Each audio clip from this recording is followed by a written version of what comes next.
With the increase of technology use over the years, we are asking ourselves, how has technology affected our society today?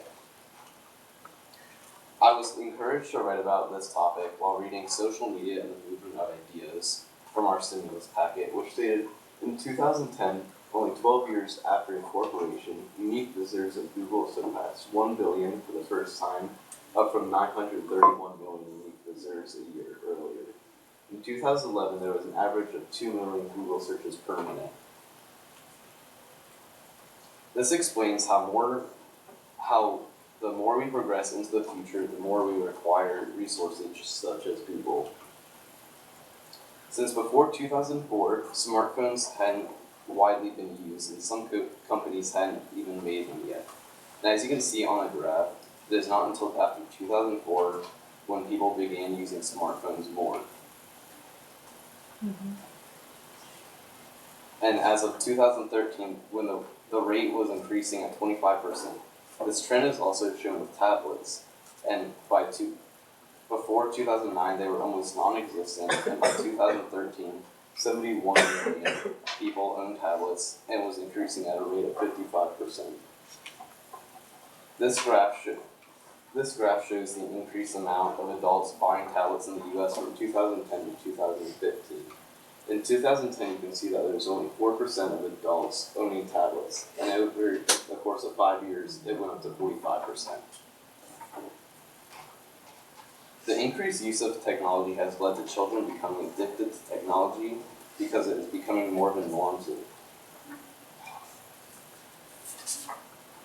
The increased use of technology isn't only impacting adults, but students as well. 41% of children feel more comfortable using an online classroom than at school. Children are also on a desktop and laptop for more than 50% of their class during the week. The increased use of technology has led to children becoming addicted to technology because it is becoming more of a norm for them to use. And according to this graph, 8 to 18-year-olds are spending almost half the day on media and technology.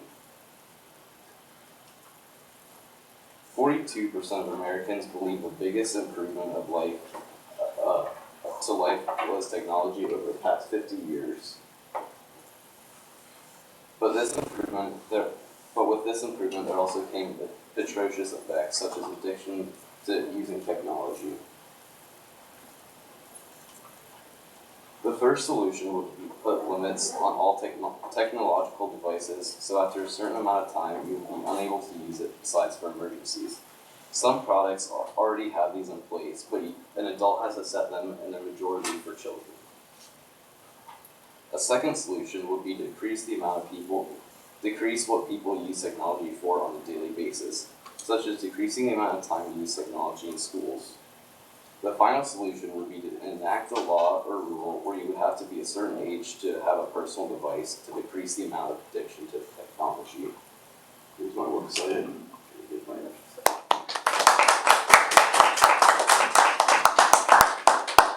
Okay, a couple questions for you. How valid and reliable are the sources you've used, and how do you know? And then which sources didn't work?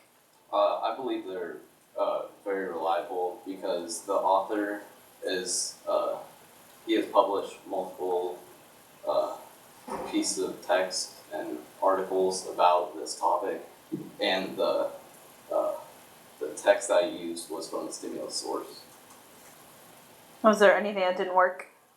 Yes, there was a quote that I was going to use about the effects of addiction to technology, but it would have made my time go over. Okay, and then your second question would be, what might be the real world implications or consequences of your findings, and what are the implications to our community? Real world implication would be in schools, and wait, can you repeat that? Sorry. Yeah, so what might be the real world implications or consequences of your findings, and what are the implications to our community? The consequence would be like overuse of technology and relying on it too much, and not having knowledge of what we used to, and that would affect society in becoming more dependent on other resources other than ourselves.